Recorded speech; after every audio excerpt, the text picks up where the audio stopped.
This is the Blood Red podcast from the Liverpool Echo. Hello everybody and welcome to the latest Liverpool Blood Red podcast with me, Ian Doyle, here in Qatar. I am joined, I'm pleased to say, by Chris Bascombe from the Telegraph. Hello Chris. I'm not happy. Why are you not happy? Where's the croissants? Oh, come on. This isn't the Sunday supplement, you know. Go on. And also Mark Ogden of ESPN. ESPN or ESPN FC? ESPN. ESPN. Yeah. What do you mean FC? I think FC is the football site, which I don't know. It's complicated, but ESPN because it doesn't just apply to football, does it? No, it does not. Now, all of us were at Jurgen Klopp's press conference earlier today. We're also at Jorge Jesus' press conference, and it was like when we went in, and it was dark when we came out. It went on forever. He had dark hair when we went in, so did I. I had her, yes. Start with you, Oggy. Jurgen Klopp, he's been interesting this week, hasn't he? Because it's kind of gone from, you got the impression, certainly before he came into the tournament, that he wasn't particularly bothered, but now that he's come here, he's quite keen that Liverpool can actually get on with the job and win it. Yeah, I mean, you see a lot more than I do because I dip in and out of Liverpool, which might be a good thing or a bad thing, depends on your point of view. But the one thing that you see from distance with Klopp is that he can get quite tetchy at times about certain things, and he was a little bit tetchy initially about coming over here, but whether it's to change the scenery or eventually have a bit of sunshine, I'm not so sure. But you know what? Maybe this has worked well for Liverpool in the sense he's got away from the Premier League, got away from the bubble of being in England and the bad weather, and That's very unprofessional, that is. So maybe it's one of those. It's just a situation. Maybe he's actually seen the benefits of it now rather than being stuck back home. And it is a winter break in all aspects. Do you agree with that? Do you remember what he said? Yeah, I think he started off less enthusiastic, and by the end of the week he's a FIFA ambassador. I think maybe do an interview with Wenger or something, changing. But I think you've got to embrace it. I think you've got to be more enthusiastic about it when you're here to win it. And I suppose the longer you think about the tournament, it's a big event, isn't it? I mean, you kind of notice when you're here the amount of media compared to even bigger than a lot of the Champions League games. It clearly does matter to a lot of other countries, and I just think it's because of the timing of it and because it's so far away. It's always been so distant that in England we've really kind of demeaned, and also we've got such a culture of the club rivalry in England that we're just quite envious when it's Man United in it. We don't care, it doesn't matter. It's Liverpool, it doesn't matter if Chelsea are in it, whatever, So I think that's probably says more about us really than it does the other countries. I'm not quite sure if I buy the idea that the whole of Brazil wants Flamengo. I think if there are one or two clubs there that perhaps would rather Liverpool won. But nevertheless, I think you can see by that. And I remember the Sao Paulo game 2005.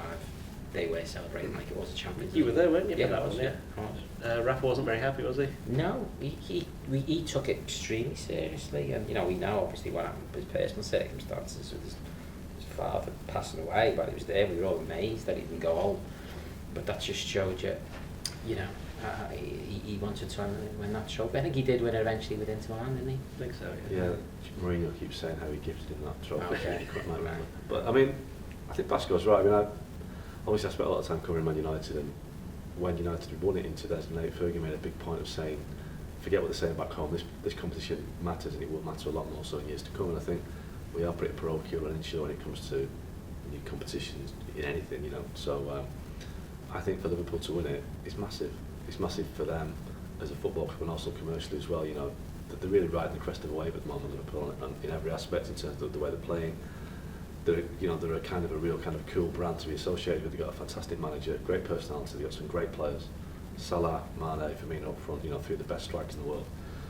And to become world champions, it's an absolute open goal for the commercial side of the club. And I think you can't downplay that. I think it matters these days.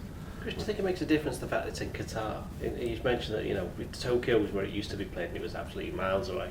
But a lot of focus has been on this part of the world because they've obviously got the World Cup coming, and it just seems seems to be a lot more on this tournament than there normally would be. I mean, I've read some of the pieces, and I think we all agree privately, don't we, that there's a lot of nonsense written about these things, and that Liverpool should. It's so easy to just say, Liverpool shouldn't come. They should take some kind of moral stand. Well, hang on a minute. You know what I mean? It's like, where do you draw the line here?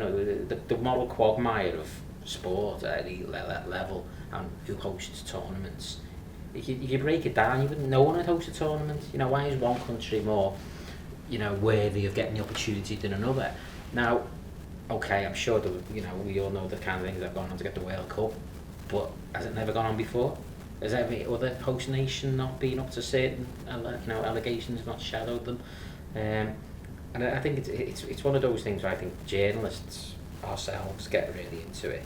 I'm not really sure how much people really genuinely care. Who cares about what the World Cup's going to be like other than journalists and those small percentage of supporters who actually go to World Cups? Most people stay home watching the telly, don't they? They don't really care whether or not you can get trammed to the I know real hard fans care about it, and you've got to care about you report it, but I do think it's a big ho-hum around. You've got to take it to different places. You can't just have World Cups and big tournaments in Germany, France.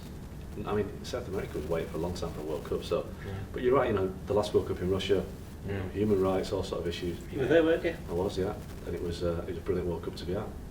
Obviously there are a lot of things beneath the surface in Russia that happen before a World Cup, during the World Cup, and after a World Cup, which we won't agree with. The same will be in China in 21 for the next Club World Cup. China's got issues as well, so.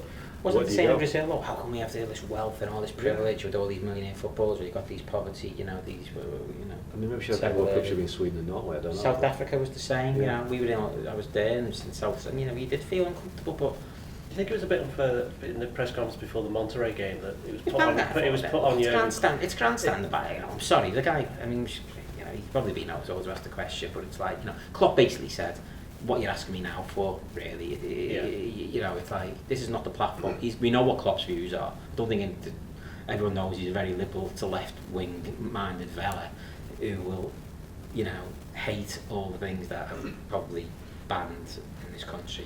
But he's not going to be able to just use that if he wants to say it, he's going to do it in an interview with CNN, isn't he? And where he really wants to say something, not on a platform with FIFA partners.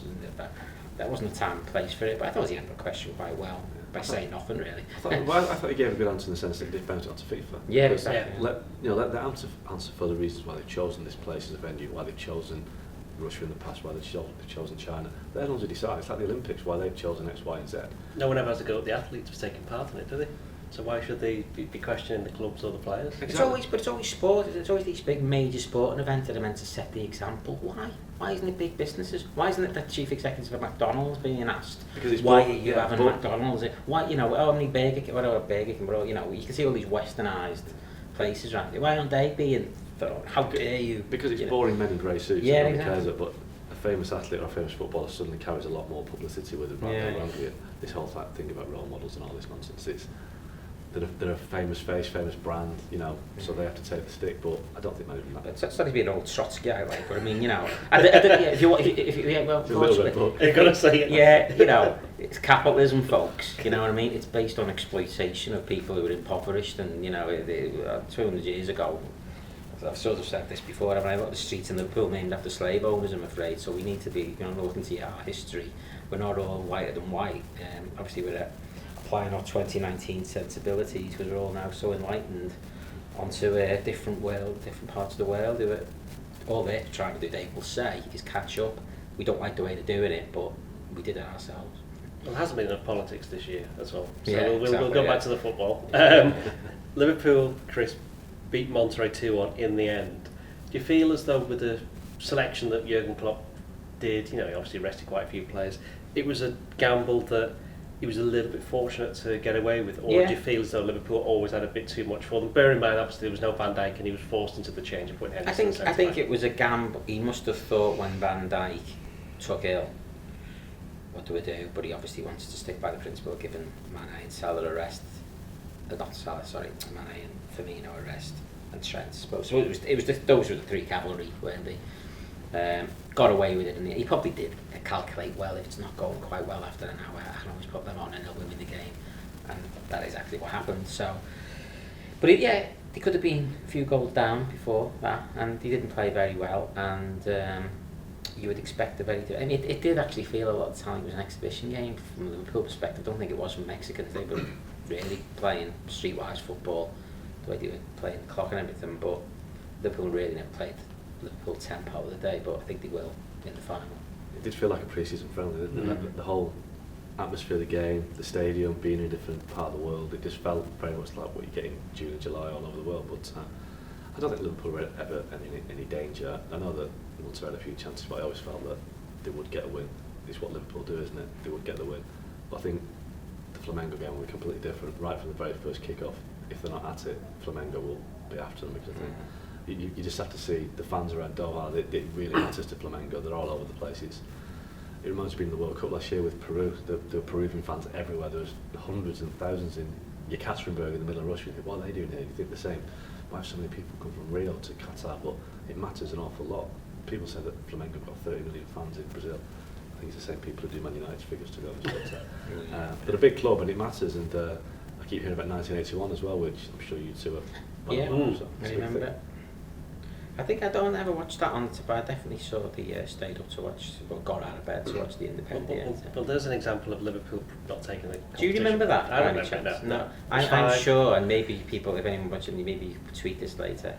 It's not my distant memory. I remember waking up and there was a John Collins film on. There was. Genuinely. Which one was it? I think I know what it was. Am I allowed to say what I think it was called? I think I know which one it is, so we don't want to talk about that. Okay, yeah. All right. Okay. Well, anyway, this one's You tweet that later. Say, am I? If anyone, people of a certain age, can you remember that we got the last half an hour of this John Collins film? And I would have been then, what, 1984? 21? Oh, 10. Yeah.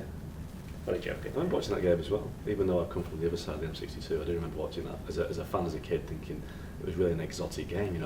Liverpool playing against Independiente. It's still an exotic game. I think I just turned 11 actually. Would you say the game against Flamengo is still an exotic game simply because of what happened in 1981? So for Liverpool fans in particular, Flamengo obviously love it because they regard that as the biggest moment in their entire history, and they're the only club. The Liverpool players just saw it as a big chance to have a exactly. A drink or two. Yeah. Well, I speak to players from that era, and they all just rave about Zico as the best player they played against. And Zico was a brilliant player. For the modern generation, probably kind of been lost amidst the Messi, Ronaldo, and even Maradona thing, but he was a sensational player. Zico. I mean, people like Graham Souness and Alan Hansen said he's the best player they ever played against, and that gives you an idea. Because the pitch as well, they weren't even playing, like a concrete sand, or something like that. The excuses coming out even now, 30 years. but they're the only team from Rio to ever win it, so it's very important for them. Does it also, if Liverpool were playing, say when they were playing Sao Paulo and Independiente even to that degree, if they were playing either of those two teams now, it wouldn't have quite the same romanticism as playing Flamengo. No. Because Flamengo is when you were joking about the amount of supporters they got in Brazil, it's still probably the most famous team, along with Santos, to come out of Brazil. They're the team that people know. It's going to be a good game, possibly for the neutrals as well, isn't it? Yes, I think so. Yeah, I think that's because Liverpool fans know and always will remember that game, and I think it is easy. That's probably one of the reasons why culturally Liverpool fans maybe didn't matter that much, because it's nice to just think that's such a great team. There's no way they'd have lost 3-0. Just that never happened, did it? So those stories are not taking it seriously. They feed a kind of psychological need, don't they? That often it wasn't that Liverpool really tried in that match.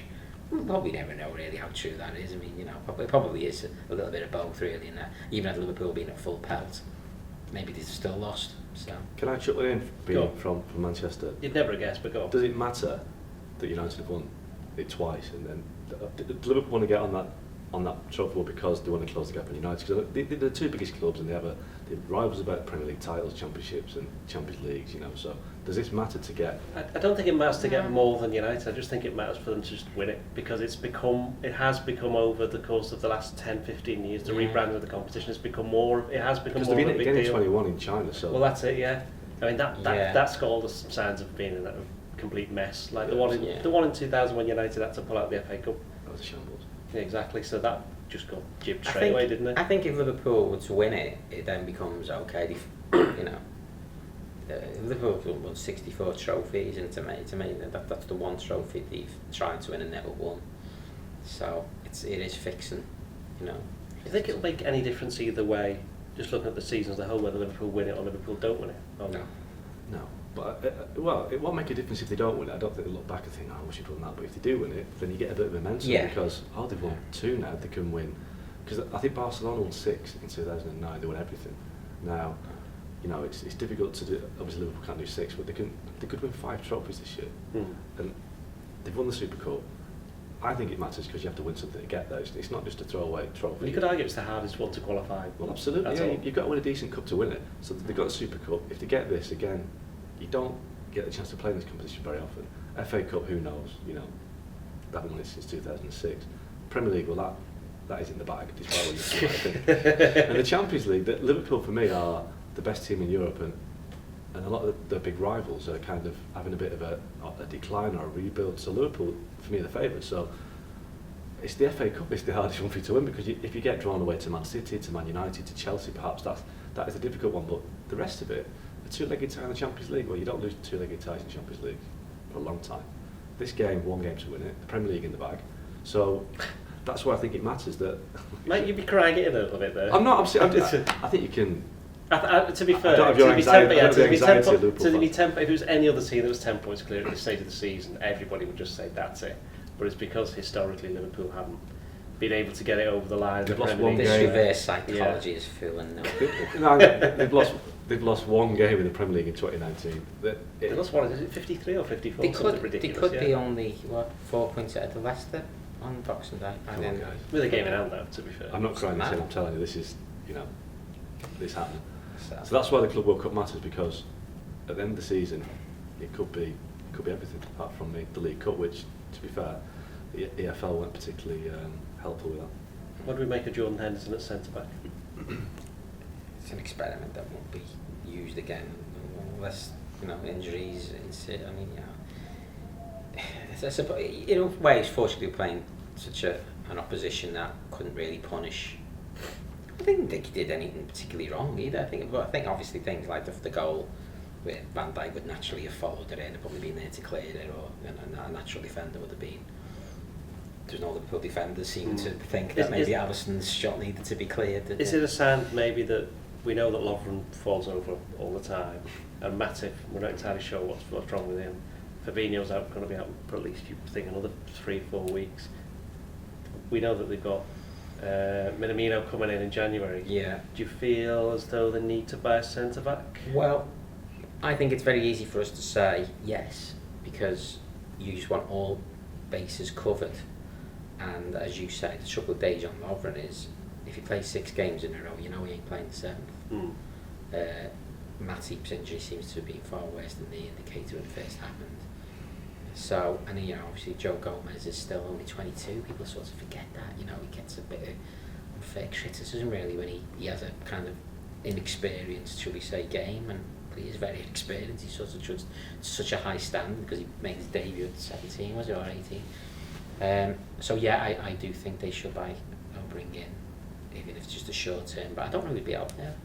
But he did the short term with Stephen Colker. He played up front in the end. He tends not to make Jurgen Klopp too many signs in January. No. Of course, obviously, it will depend on that being the big one. It depends who's available, doesn't it? I mean, Phil Jones is available. Nice try. Yeah. No, I think. Alderweireld signed a new contract at Tottenham today, so that's one option that's closed off because he'd have been perfect. But somebody like him would have wanted to play, though, wouldn't he? They wouldn't have wanted to sort of, I think they've also come on for the medal, but I think it is difficult because once they're all fit, you have to accommodate them, and you don't want to make the wrong. I mean, we're not talking about Festini or Spria type signings here, but you don't want to get the wrong character that destabilises things. So. Probably looking for kind of Ragnar Klavan type figure out there, somebody a steady Eddie you could just. Are there no kids in the squad that you think are ready? Well, I don't think they're ready. I mean, obviously Hoover, I think. He was probably the one, isn't he? Yeah, but again, he's so young. And he's spent a lot of time at right back as well, hasn't he? Yeah. I mean, he is a centre back, but of course, Fabinho can play there as well. So. I mean, I'd put Milner there. I'd put Milner there ahead of Henderson. I think Milner can play anywhere. Yeah. But you don't obviously not tall enough though, is he? But you don't want that for a period of 4 or 5 weeks. But I think if you bring another centre half in, that's 5, maybe 6 that you've got in the books, and it's too many. Yeah. Injuries happen sometimes, and you just have to ride it out. Really. Now, you had a sit down with Jurgen Klopp this week. Yeah. He had 1 or 2 things to get off his chest, and one of the main ones was the fixtures, wasn't it? Yeah, he was talking about the winter break, or the supposed winter break. Yeah. So Liverpool basically play on the 1st of February, and then they have a 2-week gap until the 15th of February. But as Klopp mentioned, the FA Cup 4th round replays are scheduled for the 4th or 5th of February. Now, Liverpool might not need a replay, but if they get past Everton and if they draw the fourth round tie, then they'd have to play in their break. I spoke to the FA just to get some clarification. The FA's position was, well, yes, that's right, but teams have got a month to play the fixtures, but that wouldn't really help Liverpool would it? If they delayed it, because they've got Champions League games and they've got all sorts of games. So it's a mess, really. So they kind of have to hope that they don't draw the fourth round tie if they get past Everton. They have to make that point, you know. They might not beat Everton at Anfield for once.